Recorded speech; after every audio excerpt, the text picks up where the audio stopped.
predicament, familiar with his true identity, yet clueless about the bracelet's significance. This jovial reunion met an abrupt and terrifying conclusion, for as they readied their departure from the demonization ritual, a celestial voice boomed forth. Simultaneously, infernos of raging fire erupted skyward, coalescing into a distinct portal, through which malevolent forces began their descent. The voice persisted, its tone glacial yet derisive, expressing utter disdain that these interlopers had dared trespass upon his domain.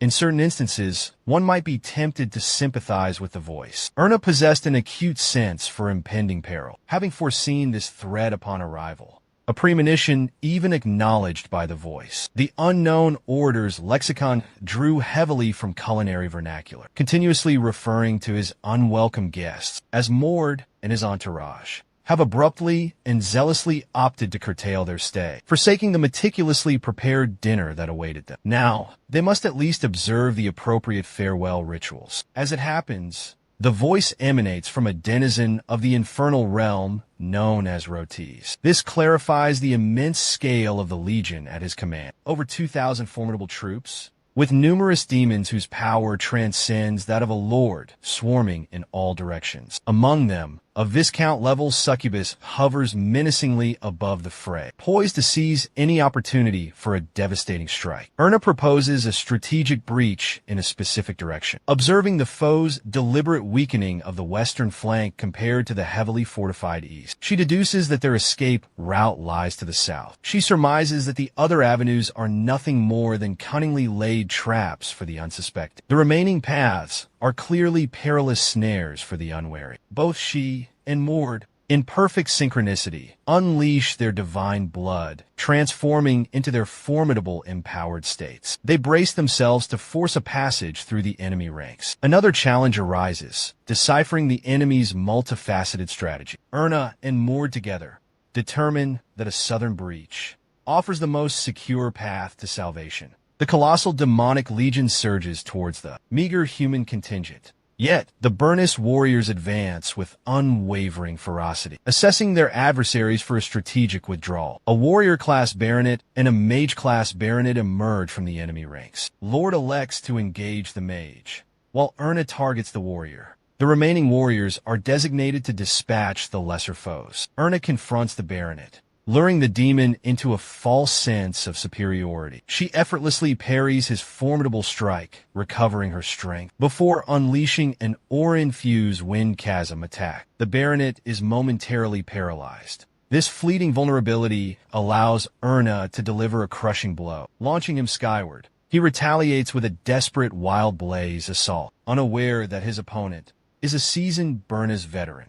With a physical density surpassing Lee, Erna launches herself over the baronet, sending him plummeting to the earth. With a kick possessing the force of a tectonic shift, she alights gracefully after her resounding triumph. Ryan observes Erna's remarkable progress, but it barely registers on his impressed meter. He's witnessed the prowess of a certain 15-year-old whose growth is so meteoric that the standard of power has ascended beyond the heavens. Suddenly, Mord descends from the sky, wreathed in celestial lightning.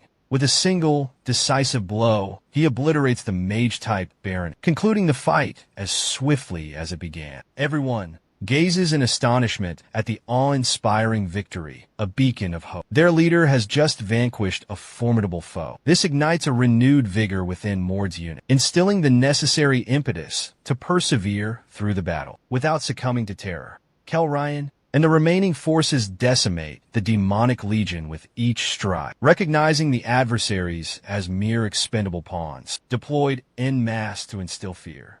However, this perception shifts the moment the other barons engage in combat from converging vectors. Now, the tide turns against our protagonists, especially when Mord observes the Viscount and discerns that she, alongside the entirety of the army, is being empowered by the Count, who commands from within the celestial abyss. The anomaly here lies in the Count imbuing its consciousness into the Viscount, elevating her to Count-level puissance. It's akin to triggering a mana surge. The Viscount, saturated with extraordinary mana, conjures colossal daggers and menacing black lightning. She proposes a swift demise for Mord if he yields, as if such an offer hasn't previously misfired. Nevertheless, Even Mord must exercise caution against this formidable foe. He therefore joins forces with Erna to vanquish her, leaving Vidin and the others to contend with the remaining forces alone. After all, they will cease to exist should these two falter in defeating the Demon Count. To rival the might of their adversary, Erna and Mord unleash their current magical reserves and charge towards the levitating Count. The Viscount effortlessly deflects Erna's aura assault, but remains oblivious that she is not the primary threat in this confrontation. Before being struck by Mord's ambush, he's caught off guard, forced into a corner. The Demon Count unleashes a potent blast of obliteration. In rage, grievously wounding Erna's hand, it becomes crimson, with scorch marks, throbbing incessantly with pain. She fights through the agony as Mord provides a healing elixir, which will restore her to peak condition in 30 seconds. Thus, Mord must only withstand the Count until then. However, Mord has a penchant for overcoming formidable new foes. After trading initial strikes to assess their combat prowess, Mord determines that this adversary must be vanquished swiftly. He resolves to engage the Demon Count in a one-on-one confrontation, marshaling his mana around him, conjuring a spectral galaxy in the immediate vicinity. Luminous streams dance and swirl around him, as if he has transcended his divine bloodline's limitations. Mord intends to bestow upon the Demon Count a celestial spectacle before her ultimate demise. Now that Mord has unleashed his ultimate technique, the Demon Count's assaults will prove futile. In a desperate gambit, she summons the Burning Swordsman's March, unleashing a torrent of fiery blades towards him. She aims to inflict agonizing torment before his death. Mord valiantly charges towards the onslaught, evading each and every blade with breathtaking agility. He parries even a final, desperate strike from the Demon Count. But he doesn't merely dodge. He harnesses the divine boon bestowed upon him by the god of struggle, the radiant form which effectively grants him a Susanoo, and launches her skyward with an irresistible blow. The Demon Count appears cognizant that this is a power inherent to Burnhas himself. Ernest shares this realization, having previously believed it to be mere legend. Just before the twilight of the mythical age, Burnhas honed this technique to repel colossal beings of various origins, conjuring his own luminous giant using sanctified blood, harnessing the benediction of the deity of combat to endure a mass 30 times his own. Mord commands the radiant entity like an automaton, one that expends immense energy even for a simple handshake. The Demon Count retaliates, successfully severing a limb and impaling the radiant form's neck. But she recoils in dismay at the sight of its already overflowing mana. Mord brandishes a bracelet brimming with even greater magical reserves, which he employs to restore the radiant form. Vanquished, the Demon Count remains motionless, ensnared within the palm of Mord's divine effigy, shattered like a mere twig. The conflict concludes, granting the heroes an absolute triumph. But before their departure, they extinguished the life force from Rotae's already depleted form, as all her essence had been channeled into the Demon Count. Back in the village, nearly devoured by the demonic transformation, the inhabitants rejoice in the Burnhas army's victory and the intervention of an enigmatic savior who vanquished the Count. He opts for anonymity due to a clandestine mission. Public recognition would jeopardize its purpose. Furthermore, he desires Erna to claim the accolades, for as the prospective Archduke, she requires noteworthy achievements to establish credibility. Moreover, she possesses 50% more mana than even Mord, rendering her inherently suitable for the throne. She declines the recognition, but Mord frames it as repayment for a long-standing debt, and then unveils a startling revelation. She must pledge her allegiance to him in his hour of greatest need, alluding to the impending predicament. She faces a critical choice between the Archduke and Mord. She contemplates her options, recognizing her current predicament exists solely because Mord joined them during the demonization. Without him, the Demon Count would have annihilated them all. She concludes that trusting him is her only viable option. No favor could possibly outweigh her own survival. Upon hearing her response, a rare smile graces Mord's lips, perhaps only the second in his lifetime. He insists on one final stipulation. Their agreement remains an absolute secret. This information is for their ears only. He leads Erna to the tomb of the god of struggle, seeking insight into how Mord wielded Bernath's technique. Later, Vidin summons him to a chamber where he is convalescent. Vidin has been pondering how to repay Mord's life-saving actions. He bestows upon Mord the divine Bloodstone, a jewel forged from the blood of the primary bloodline, and consecrated by the Temple of Burnus, traditionally bequeathed to one's descendants. Vidin's gift to Mord is profoundly symbolic. It represents the granting of a second life, in addition to the one he rescued. When properly harmonized, one can instantly ascend to the next tier of divine blood, which is precisely what Mord requires. Talk about fortuitous timing. Their second topic of discussion revolves around the issue of allegiance, where Mord unequivocally pledges his support to Erna in her quest to become the Archduke. Vadin is uncharacteristically pleased with this development, as he feels even more confident about improving and surpassing Erna. Unbeknownst to him, he's currently on equal footing with her, because he also elicited a smile from Mord. Finding the situation too mundane, he abruptly departs. Vadin contemplates what Alan would think of this rising Bernos warrior. Afterward, the group restocks their provisions and has the silver bracelet assessed, transforming it into an agility enhancer, which Mord bestows upon Kel. Meanwhile, Ryan has developed a noticeable infatuation with Erna since their last encounter. After concluding his affairs, Ryan reunites with Mord, prepared to finally embrace the gravity of his chosen path. Resolute in abandoning his trivial obsessions and honing his skills, he commences training under Mord's tutelage. He relinquishes the sword that had burdened him, releasing the misconception of being the Black Swordsman. Witnessing Ryan's newfound dedication and concentration, Mord unveils a tablet, which grants an audience with Bernos, the god of struggle. The meeting is to take place at the god of struggle's tomb. Through the tablet's power, Ryan and Erna embark on their rigorous training, concurrently with Bernos himself. Bernos is exhilarated to mentor someone besides Mord, specifically individuals directly descended from his lineage. The blood flowing through their veins possesses unparalleled purity in the contemporary era. The Dark Sage is a clandestine organization, established solely to resurrect the Archmage Alexin. Humans constitute the majority of its members. Contrary to the Warlord's Return Syndicate, the Dark Sage also exerts influence over clandestine families and illicit enterprises across the continent, granting them impunity to trifle with human lives. Like Raven, Darren Barney serves as one of their primary operational hubs, and with dominion over even the shadowy families within Darren, they can perpetrate their misdeeds with impunity. While Darren citizens commemorate the thwarting of demonization, it provided the nefarious organization the ideal opportunity to execute a dastardly scheme. However, that conspiracy was foiled before it could commence, because it encountered a power that anticipated their every maneuver, before they could even contemplate it.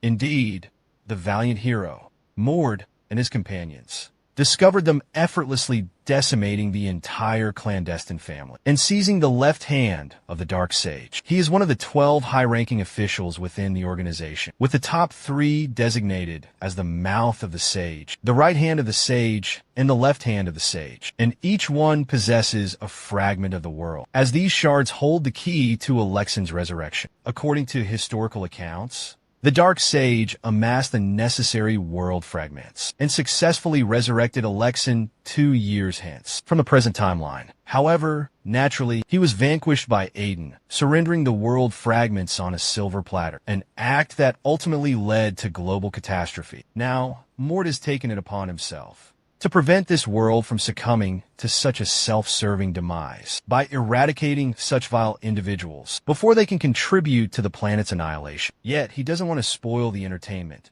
so he allows Ryan an opportunity to pummel the left hand's face. Ryan appears eager to engage in a true battle. After enduring grueling training with that monstrous deity, that he's indifferent to his adversary's power, derived from a fragment of the world. Being regarded as mere stepping stones by a pair of Burnus truly infuriates the Dark Sage's left hand, fueling his fervor for this confrontation as well. But driven by a thirst for vengeance, not merely a test of prowess, Ryan launches the first strike, initiating the fray. He's immediately assaulted by a barrage of Fifth Circle Serpents of the frozen wasteland, but he dispatches them with swift efficiency, closing the distance and reaching for his opponent's left hand. However, he's caught completely unawares by the terrifying power of the six-circle curse of the soul. He's ensnared by the enemy, who seems certain the magic's effects are unbearable. But his confidence is shattered, along with his face, as Ryan delivers a crushing hammer fist to the back of his hand. Having withstood the so-called true magic, it seems this pain of death pales in comparison to the relentless punishment he's endured from the god of struggle himself.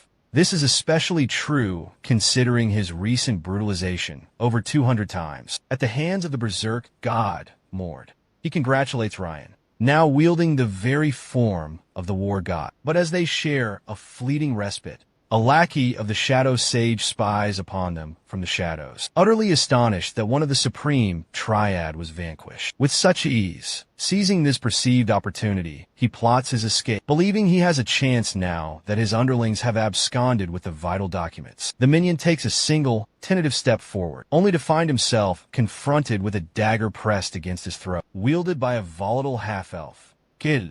He had already dispatched the insignificant pawns who fled with the documents, and recovered them effortlessly. The gruesome state of the runners, submerged in a crimson pool, their bodies stacked atop one another in a macabre heap, speaks volumes. Terror grips the heart of the lone, surviving underling, as Kell swiftly dispatches him to the underworld. Later, within the confines of a dense forest, Kell grapples with Mord's perplexing decision to return to the gatekeepers within the White Demon Realm, a full 4 months ahead of Eldon's granted leave. But Mord remains silent, as is his custom, and the pair acquiesce to his impromptu decisions without further inquiry. However, the true motive behind Mord's haste lies in the fact that both Kell and Ryan are ill-equipped to confront the Silver Blood's pursuing squadron and the formidable ace they hold in reserve. Their survival against such a menacing force is precarious, because Ryan requires further time to master the potent blessing bestowed upon him by the deity of combat, and Kell needs to completely comprehend the enigmatic power of Aura, having only recently unlocked its potential after imbibing the mystical nectar. He is also the key reason for Mord's effortless acquisition of numerous world pieces,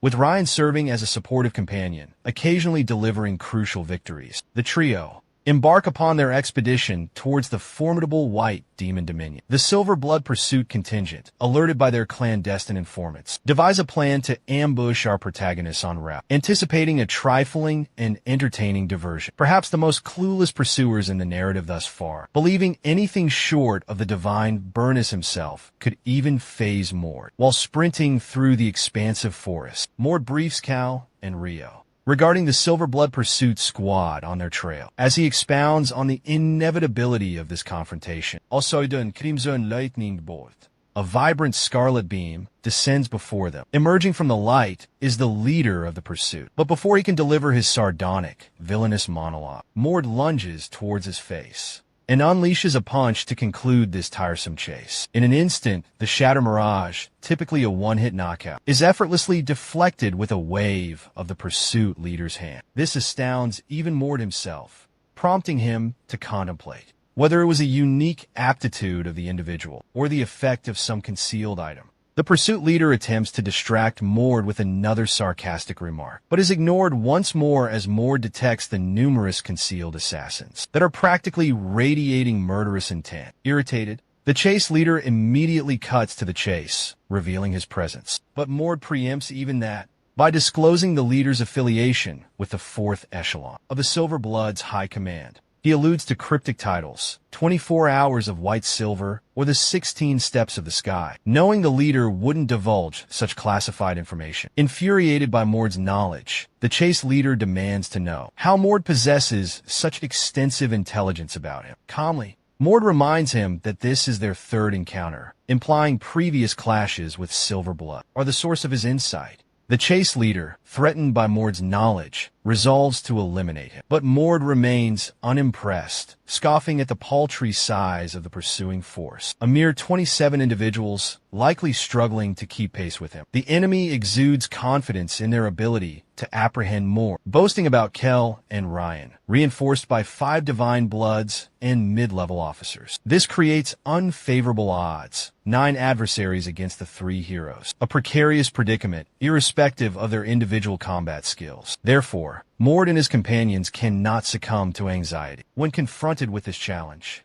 Two members of the divine blood lineage, brimming with confidence, charge Ryan, weapons brandished, and swiftly pay the ultimate price. They perish instantaneously, obliterated by a volley of impulsive energy spheres, unleashed by Ryan. The third divine blood wielder exhibits a more composed demeanor, as he astutely assesses Ryan's formidable power, a strength derived from the bloodline of Burness. However, he anticipates an exhilarating duel, rather than a lopsided annihilation. Meanwhile, Kel finds himself besieged by a multitude of silver blood pawns. He conjures his wind spirits to vanquish them effortlessly, without raising a blade. He then confronts a member of the 5 esteemed divine bloods of the silver blood lineage, who appears astonished by the half-elf's remarkable prowess, a capability that rivals a master-level mana combat. Being an informant himself, Kel derides the man's intelligence network as pathetic, which enrages the divine blood scion, prompting him to charge towards Kel. Their blades collide in a resounding clash. The sheer force of the divine blood throws Kel off balance, sending him reeling backward with the sudden realization that this confrontation might not be as effortless as he anticipated. Luce, the leader of the pursuit, is bewildered by the fact that Mord has only 2 others as reinforcements. He had expected Eldon to provide more substantial support for such an esteemed individual. Mord finds Luce ignorante amusing, completely oblivious to how Mord had been single-handedly managing all the affairs on his own.